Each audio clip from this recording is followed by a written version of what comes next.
అందరికీ అభినందనలు. చాలా మంచి ప్రోగ్రాము. అయితే 2-3 విషయాలు రిపీట్ అయినాయి కనుక నేను అవి రిపీట్ చేయకుండా మాట్లాడాలి. ఒకటేమో పవన్ కళ్యాణ్ సనాతనం ఎత్తుకున్నాడు కనుకనే ఆయన పైన దాడులు జరుగుతున్నాయి అనేది ఒకటి నిజం కూడా. తర్వాత తెలిసో తెలియకనో అమాయకంగానో రంగులన్నీ బయటకు వచ్చినాయి. ఆయన చెగువీర పెట్టుకొని తిరిగినోడు, ఎర్రకండువా వేసుకొని తిరిగినోడు ఇప్పుడు సనాతనం అంటే మంట ఎవనుకో మండుతుంది, కాలుతుంది. ఆ మంట ఇక్కడ వ్యక్తమైంది అంతే. ఎక్కడో కాలుతుంది చెప్పుకోలేక తెలంగాణ వ్యతిరేక ఉద్యమంగా మార్చే ప్రయత్నం చేశారు. ఓపెన్గా చెప్పాలంటే ఇది తెలంగాణ ఆంధ్ర సమస్యనే కాదు, మళ్ళీ అందరు చెప్తున్నారు ఇది. మరి ఏం సమస్య అంటే కడుపు మంట సమస్య, కమ్యూనిస్టుల యొక్క కడుపు మంట సమస్య. అది ఓపెన్గా చెప్పాలని. అయితే వీడు కాటికి కాలు జాపుకున్న కమ్యూనిజం అని ఒక 30 ఏళ్ల క్రితమే పుస్తకం చదివిన. ఇప్పుడేమో ఆ కాళ్ళు కూడా లేవు, అని మాయమైపోయినాయిగా. ఈ దశలో కూడా అది ఏమంటామంటే ఆరిపోయే దీపం లాంటిది. అది కొద్దిగా గట్టిగా వెలుగుతుంది, చివరి ప్రయత్నం చేస్తుంది. ఏదో ఏం చేద్దామనే తెలియని ఒక ప్రయత్నం చేస్తూ ఉంది. ఇది మనం అర్థం చేసుకోవాలి కంప్లీట్గా. రెండో విషయం ఏంటంటే ఈ చస్తున్న కమ్యూనిజము ఎవనో ఒకని చంపి చావాలని చూస్తుంది కనుక దేశమంతా హిందుత్వ వేవ్ వస్తూ ఉంది కనుక అరే ఇక్కడి వరకు వచ్చేస్తుంది, బెంగాల్ అయిపోయింది, ఇంకా తెలంగాణకు వచ్చేటట్టుంది, ఏం చేయాలి అని ఆందోళన ఇదంతా కూడా. కనుక ఈ మొత్తం నరేటివ్స్ యొక్క వార్లో రాజకీయ పార్టీల ప్రమేయం లేనే లేదు. దీంట్లో కాంగ్రెస్ లేదు, సోకాళ్ళు తెలంగాణ కోసం అన్నటువంటి కేసీఆర్ వాయిస్ లేదు, ఎవరిది లేదు, చంద్రబాబు కూడా లేదు, ఎవరిది లేదు. మరి ఎవరిది అంటే రాజకీయాలకు అతీతమైన శక్తులు ఎవరికైతే చచ్చే సావు వచ్చిందో వాళ్ళ సమస్య ఇది. ఇప్పుడే కాదు ఇది, ఇంతమూలు మీరు చెప్పారు కదా చాలా క్లియర్గా. గో బ్యాక్ ఉద్యమాలు ఈ రాష్ట్రంలో చాలా వ్యూహాత్మకంగా చాలా ఇదిగా ప్లాన్ చేస్తూ ఉన్నారు, ప్రతి డిజైన్ చేస్తున్నారు ప్రోగ్రామ్స్. కనుక గో బ్యాక్ ఉద్యమాలు అన్నీ కూడా ఇవే ఈ చచ్చిపోతున్న అంతరించిపోతున్న వామపక్షవాదుల యొక్క నస ఇది. కనుక ఈ ఉద్యమాలన్నీ డిజైన్ చేస్తూ ఉంటారు. ఒక మార్వాడు ఆయన ఒక దళితుని కొట్టాడు, చలో ఇందులో నుంచి తీసుకొని ఒక ఉద్యమం చేయి, go back Marwadi go back, వీడు గో బ్యాక్, వాడు గో బ్యాక్, ఇప్పుడేమో పవన్ కళ్యాణ్ గో బ్యాక్. నేనేమంటున్నా అంటే ఈ గో బ్యాక్ ఉద్యమాలలోనే సమస్య ఉంది, తెలంగాణకే సమస్య ఇది. తెలంగాణ వాదులందరూ, తెలంగాణ ప్రజలందరూ కూడా అలర్ట్ కావాల్సిన సమయం ఇది. ఏ పార్టీకి ఓటేసినా సరే, కానీ ఈ గో బ్యాక్ ఉద్యమాల బలం పెరగకూడదు, గొంతు నలిపేయాల, బూటు కాలతో గొంతు నలిపేయాలి గో బ్యాక్ ఉద్యమాల యొక్క గొంతు. ఇది తెలంగాణ ఆంధ్ర సమస్య గానే కాదు అసలు. ఎందుకంటే మనం అంటే తెలంగాణ వాళ్ళం, హైదరాబాద్ ఇస్ము, మనకు ఒక చరిత్ర ఉంది. మిత్రుడు చెప్పాడు కదా ఇంత మొదలు, అంబేద్కర్ మహాశయుడు ఎందుకు హైదరాబాద్ నే చూజ్ చేసుకున్నారు, ఎందుకు సెకండ్ క్యాపిటల్ గా ఆయన చూజ్ చేసుకున్నారు, మళ్ళీ అది కూడా వివాదం చేస్తున్నారు ఇప్పుడు. ఎందుకంటే దేశంలో ఢిల్లీ తర్వాత అలాంటి కాస్మోపాలిటన్ కల్చర్ ఎవ్వరు ఏ రాష్ట్రం వాళ్ళైనా ఏ దేశం వాళ్ళైనా కూడా నిశ్చింతగా ఇక్కడ బ్రతకొచ్చు అని ఇంతమూలు మిత్రుడు చెప్పారు కదా. లింగ్డో ఉదాహరణకు నార్త్ ఈస్ట్ ఆయన ఎక్కడో ఆయన అదేంటి సిఈసి దీంట్లో పనిచేసి రిటైర్ అయితే ఆయన ఏడ హాయిగా ఉంటుంది అని వెతుకుంటూ వచ్చి ఈడ ఒక ఇల్లు కట్టుకొని ఈడ ఉన్నాడు. ఎందుకు? ఈడ హాయిగా ఉంటుంది, ఏ ప్రమాదం ఉండదు, గొడవలు ఉండవు, వాతావరణం కూడా బాగుంటుంది. ఇక్కడ అందరు వస్తారు. అందరు వస్తే మంచిదా చెడ్డదా అది నేను అడుగుతున్నా. అందరు వచ్చి అందరు ఈడ బతుకుతుంటే అది మంచిదా చెడ్డదా? అందుకే బెంగాల్లో ఇప్పుడు మీరు చూస్తున్నారు ఏమైతుంది బెంగాల్లో. ప్రజాస్వామ్యం గురించి మాట్లాడే వాళ్ళ గురించి నేను చెప్తున్నా.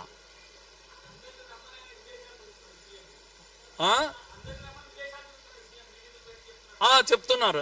జ్యోతి బస్సు తర్వాత ఎవరైనా మీరు బుద్ధదేవ్ ఇచ్చిన ఎలక్షన్ మేనిఫెస్టోలో ఏమన్నాడంటే, పరిశ్రమలు అన్ని కూడా ఇక్కడికి రాండి, మీకు మేము సెక్యూరిటీ ఇస్తాం, మా కార్మిక సంఘాల యాక్టివిటీని మూత పెడతాం అని చెప్పిండు. బెంగాల్లో ఈ అన్ని ఇండస్ట్రీస్ పరిగెత్తి వాపస్ వెళ్ళిపోతుంటే జ్యోతి బస్సు పాలనలో 20-25 ఏళ్ల తర్వాత సిపిఎం తీసుకున్న నిర్ణయం ఏంటంటే, అందరూ రాండి, మేము రక్షణ ఇస్తాం. ఎవరి నుంచి రక్షణ ఇస్తారు? తమ క్యాడర్ నుంచి. సిపిఎం క్యాడర్ కార్మిక సంఘాల నుంచి రక్షణ ఇస్తాం, కార్మిక సంఘాల పని ఆపేస్తాం. ఇది సిపిఎం చేసినటువంటి ఇది. ఇప్పుడు అదే సమస్య ఇక్కడ కూడా తేవాలని చూస్తున్నాయి శక్తులన్నీ కూడా. టాటా గురించి బుద్ధదేవ్ భట్టాచార్య టాటాను తెచ్చుకుంటే మమతా బెనర్జీ దాని మీదనే కదా గొడవ చేసింది, వాపస్ వెళ్ళిపోయింది గుజరాత్కు. ఇప్పుడు ఈ గో బ్యాక్ ఉద్యమాలతో ఆ ప్రమాదం హైదరాబాద్కు వస్తుంది. మరో తెలంగాణ ఉద్యమం దీనిపైన చేయాలి మనం. ఏది? గో బ్యాక్ ఉద్యమాల పైన మనం. హైదరాబాద్కు సరోజిని నాయుడు వచ్చింది ఇక్కడికి, ఆడబిడ్డ లాగా ఇక్కడ బ్రతికింది, ఇక్కడనే పెళ్లి చేసుకున్నది, ప్రేమ పెళ్లి. రాజగోపాలాచారి ఆయన పేరు, నిజాం కాలేజీలో పనిచేస్తున్న ప్రొఫెసర్ను పెళ్లి చేసుకున్నది. గొప్ప రచయిత, గాన కోకిల కదా. అలాంటి ఒక గొప్ప రచయిత తన ఆస్తిలంతా మన హైదరాబాద్కి ఇచ్చి గోల్డెన్ త్రిషోల్డ్ అని చెప్పేసి సెంట్రల్ యూనివర్సిటీకి ఇచ్చిపోయింది. ఇప్పుడు మన పిల్లలు చదువుకుంటున్నారు హైదరాబాద్ సెంట్రల్ యూనివర్సిటీకి. హైదరాబాద్ అందాల గురించి నేను ఆమె చదివిన కనుక చెప్తున్నా. ఈ మూసి అందాలు ఎంత బాగుండేవో ఆ రోజుల్లో ఆమె వర్ణిస్తుంది. మనం మూర్చొచ్చి పడిపోతాం, మూసి ఇంత అందంగా ఉండేదా అని. ఎవరు ఇది? వీళ్ళంతా తెలంగాణ వాళ్ళు కాదు. మొదటి బిర్లా శంకర్ నారాయణ బిర్లా స్టోరీలో చదివితే మీకు ఈ దేశానికి సంపద ఇచ్చిన బిర్లాలు, టాటాలు ఎవరినైతే మీరు ముద్ర వేశారో, దోపిడీదారులుగా ముద్రలు వేశారు ఈ కమ్యూనిస్టులు. ఆ వీధిలో నిలబడి మీరు చెప్పండి, దోపిడీదారులు ఎవరు అంటే టాటాలు, బిర్లాలు, ఇప్పుడైతే అంబానీలు, అదానీలు. ఇవన్నీ రైమింగ్ వర్డ్స్. ఈ కమ్యూనిస్టులు జనం నోట్లో పెడతారు ఇలాంటివి. కనుక శంకర్ నారాయణ బిర్లా ఇక్కడ వచ్చి ఉద్యోగం చేసుకున్నాడు, ఇక్కడ జ్యువెలరీ షాప్ లో పనిచేశాడు, డబ్బు సంపాదించుకున్నాడు. తిరిగి తన ఊరికి వెళ్ళి అక్కడ ఒక ఇంజనీరింగ్ కాలేజీ పెట్టిండు. దాన్నే మనము బిట్స్ పిలాని అంటాం ఇప్పుడు. అక్కడి నుంచి వచ్చి బాంబేలో బాగా డబ్బు సంపాదించాడు. మాంచెస్టర్ కు కాటన్ పంపి కోటీశ్వరుడు అయిపోయాడు. కనుక ఈ డబ్బులని తీసుకుపోయి ఏం చేశాడు? ఇక్కడ హైదరాబాద్ వచ్చి హైదరాబాద్ కు రుణపడి ఉండాలని ఇక్కడ బిర్లా ఇదేంటి బిట్స్ పిలాని కట్టాడు, ఇక్కడ బిట్స్ కట్టాడు. ఇక్కడ మళ్ళీ దేశంలో ఎక్కడ కట్టలేదు. బిర్లా టెంపుల్ కట్టాడు. అరే ఇటువంటి స్టోరీస్ ఎంత చెప్పాలి చెప్పండి? 100 కథలు చెప్తాను నేను. ఈ రాష్ట్రము, ఈ హైదరాబాదు ఈ రోజు కాదు నిర్మాణం అయింది, 100 ఏళ్లుగా నిర్మాణం అవుతూ ఉంది. దీంట్లో అందరి భాగస్వామ్యం ఉంది. ఎవరు అందరంటే బయటి వాళ్ళ భాగస్వామ్యం ఉంది. కనుక ఈ హైదరాబాద్ కల్చర్ను దెబ్బతీస్తామంటే ఊరుకునేది లేదు. ఈ గోబ్యాక్ గాళ్లకు నేను చెప్తున్నాను, ఈ గోబ్యాక్ గాళ్ళు అందరు ఎవరంటే ఉస్సూళ్ల రాయలు, వీళ్ళు లంపెన్ ఎలిమెంట్స్. నాకు నాగేశ్వరరావు గారి మీద కోపం లేదు, అలా అని గౌరవం కూడా లేదు నాకు. చాలా మంది ఆయనకు లేని టైటిల్స్ అన్ని ఇస్తున్నారు. కుట్రలు కుతంత్రాలతో నిత్యము విషం ప్రజలకు నింపే ప్రొఫెసర్ ఆయన. నిజాయితీ ప్రొఫెసర్ కానే కాదు. నేను ఇన్ని రోజులు కూడా చెప్తున్నా, మీరు కండువా కప్పుకోండి, బీజేపీ కండువా కప్పుకోండి, లేకపోతే ఎంఐఎం కండువా కప్పుకోండి, ఏదైనా కండువా కప్పుకోండి. ఏ కండువా లేకుండా ముసుగులు కప్పుకొని మీ సిద్ధాంతాన్ని న్యూట్రల్, మేము పతివ్రతలము, మేధావులనే ముసుగు, లేకపోతే జర్నలిస్ట్ అనే ముసుగు, ప్రొఫెసర్ అనే ముసుగు. ఈ రాష్ట్రంలో ముఖ్యంగా హైదరాబాద్ లో ఒక 100 మంది ముసుగు వీరులు ఉన్నారు. వీళ్ళు ఏది కూడా ఓపెన్ గా మాట్లాడరు. వీళ్ళకు ధైర్యం లేదు. నేను సిపిఎం కార్యకర్తను, భావజాలాన్ని మొన్న బయటికి వచ్చింది ఈ దెబ్బకు. ఆయన ఇన్ని రోజులు ఎందుకు చెప్పలేదు మరి? ఇన్ని రోజులు ఎందుకు వాళ్ళలేదు? ఆయన మీద నేను ఒక వీడియో చేశాను, నా వీడియో అయ్యాక చెప్పాడు ఆయన. కనుక మాకు సమస్య నారాయణనో రాఘవులో లేకపోతే వీళ్ళు ఉన్నారు కదా, వీళ్ళ వల్ల మాకేం సమస్య లేదు. నారాయణ టీవీలో వచ్చి కూర్చుంటే స్టార్టింగ్ ఎండింగ్ మోడీ తిట్టుడు గింతే ఉంటది కదా, ఎవడు చూడడు టీవీ. ఏముంటది అంటే చెప్తారు అందరూ, ప్రాబ్లం లేదు. కానీ ప్రాబ్లం ఎవరితోటి అంటే ఇగో వీళ్ళతోటి, ఈ ముసుగు వీరులతోటి. ఈ ముసుగు వీరులు ఇప్పుడు ముసుగు తొలగించారు కనుక చందులతోటి, ఆమె ఎవరు తులసి చందులు, వీళ్ళందరినీ పెట్టుకొని ఇప్పుడు పాపం ఆయనకు ధైర్యం కావాలి, బలం కావాలి. నేనేమంటున్నా అంటే ఈ మొత్తం వ్యవహారం ఎపిసోడ్లో అందరు చెప్తున్నారు ఆయన ఒక విశ్లేషణ చేశాడు. చేశాక ఏం చేశాడు? తప్పైంది అని విత్డ్రా చేసుకున్నాడు. విత్డ్రా చేసినాక ఆయన మీద దాడులు ఎందుకు చేస్తున్నారు అని కొందరు మాట్లాడుతున్నారు. 2 ప్రెస్ ఇవే రౌండ్ టేబుల్ జరిగాయి ఇక్కడే. ఒకటేమో ఆయన 2 జూన్ కన్నా ముందు జరిగింది ఒకటి ఇక్కడ, తర్వాత 2 జూన్ తర్వాత పవన్ కళ్యాణ్ మీద దాడి చేస్తే ఇక్కడ ఒకటి జరిగింది. అంతకు ముందు ఇప్పుడు నెక్స్ట్ టైం జరిగింది ఎవరిది? ఈ Kunamneni, CPI, CPM, even Congress Addanki Dayakar ఇలాంటి వాళ్ళందరూ వచ్చారు. దాంట్లో కోదండ రామ్ అందరు వచ్చారు. అందరినీ చూడండి మీరు, పార్టీలు కాంగ్రెస్ ఉండొచ్చు, సిపిఎం ఉండొచ్చు, బ్యాక్గ్రౌండ్ మాత్రం అదే బ్యాక్గ్రౌండ్, వామపక్ష బ్యాక్గ్రౌండ్ వాళ్ళంతా కూడా. అందరు వచ్చి ఏం చెప్తున్నారంటే ఇక్కడితోటి ఫుల్ స్టాప్ పెడదామని అడుక్కుంటున్నారు. ఇప్పుడు చాలు, ఒక మంచి వ్యక్తి, ఒక ప్రగతిశీల భావాలు ఉన్న వ్యక్తి, ఆయన గొంతును మనం కాపాడుకోవాలి కనుక చాలు, ఇక చాలు, ఎక్కడో దగ్గర ఫుల్ స్టాప్ పెడదాం. ఎవరిది ఇది అప్పీల్ చెప్పానా నేను? ఎవరిది? కూనంనేనిది ఈ అప్పీల్, కోదండరాంది ఈ అప్పీల్.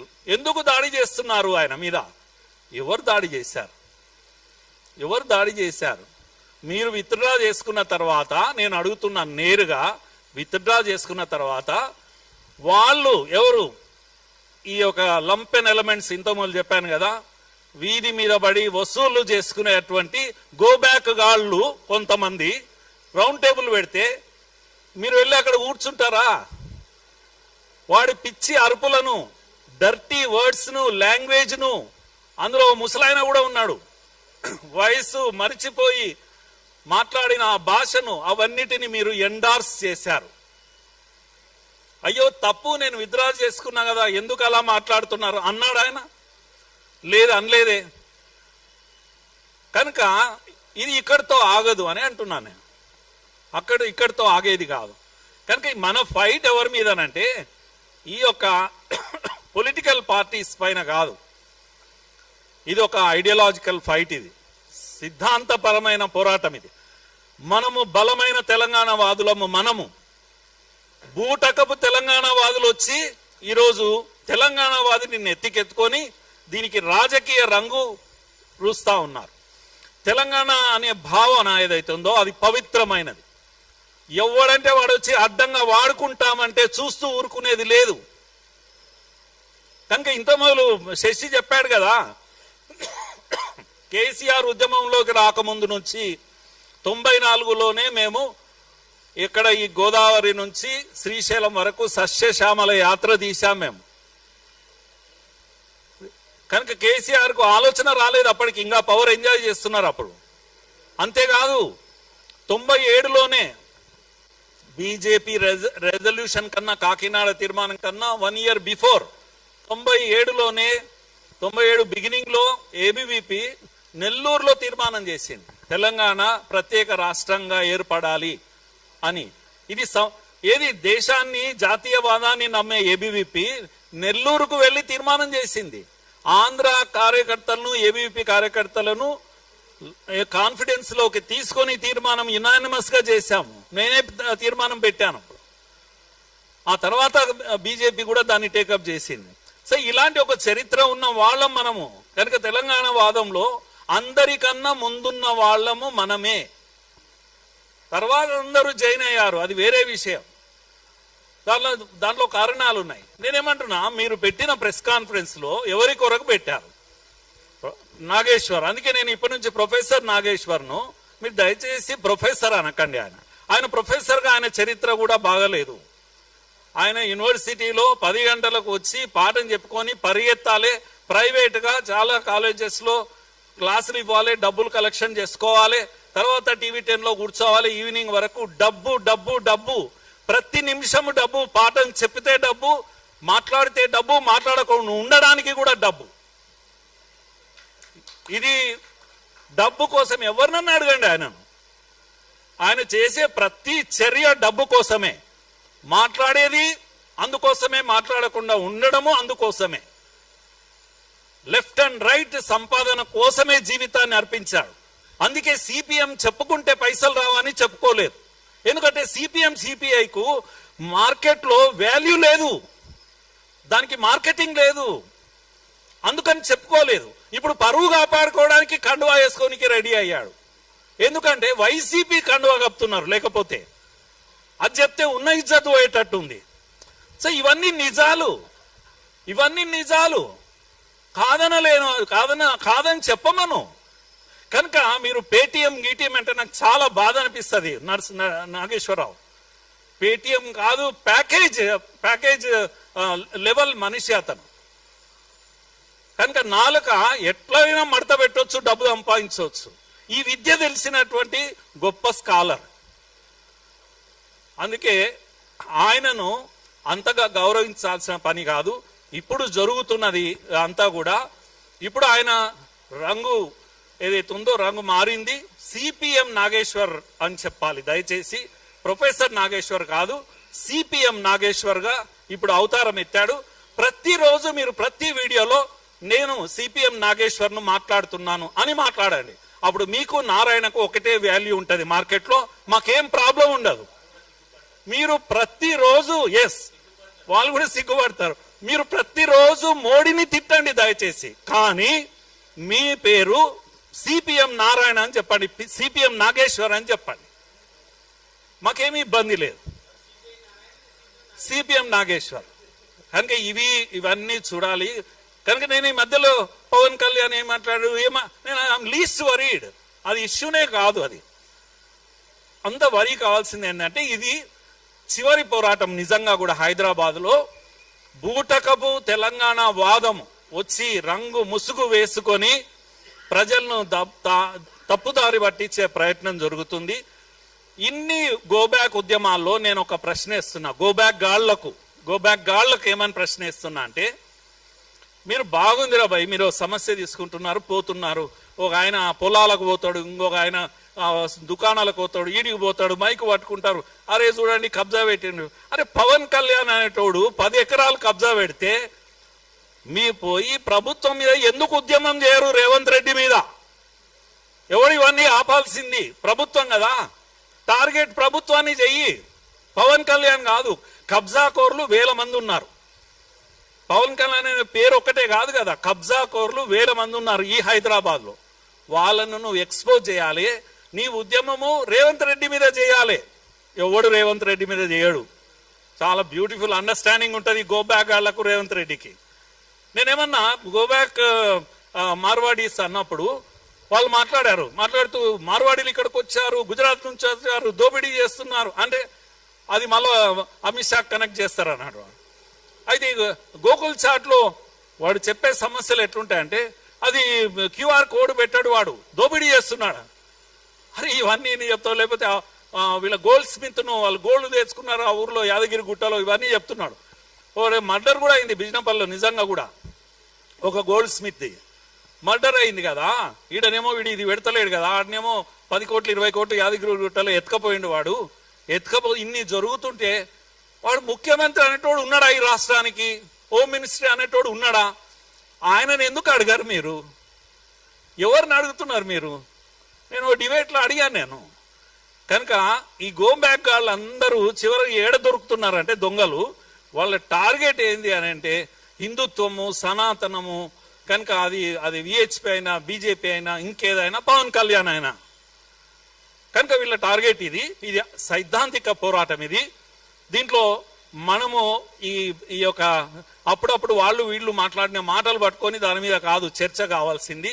వీళ్ళను ఎక్స్పోజ్ చేయాలి, వీళ్ళ ముసుగులు తొలగించాలి, ఎవడు ఏందనేది చెప్పాలి. వాడెవడు శ్యామ్ అంటాడు, ఒకడు రామ్ అంటాడు, టైటిల్ తెలంగాణ అంటాడు. ఈడ తెలంగాణ పెద్ద పెద్ద ఉద్యమాలు ఆయన శశి చెప్తున్నాయి 30 కేసులు 40 కేసులు.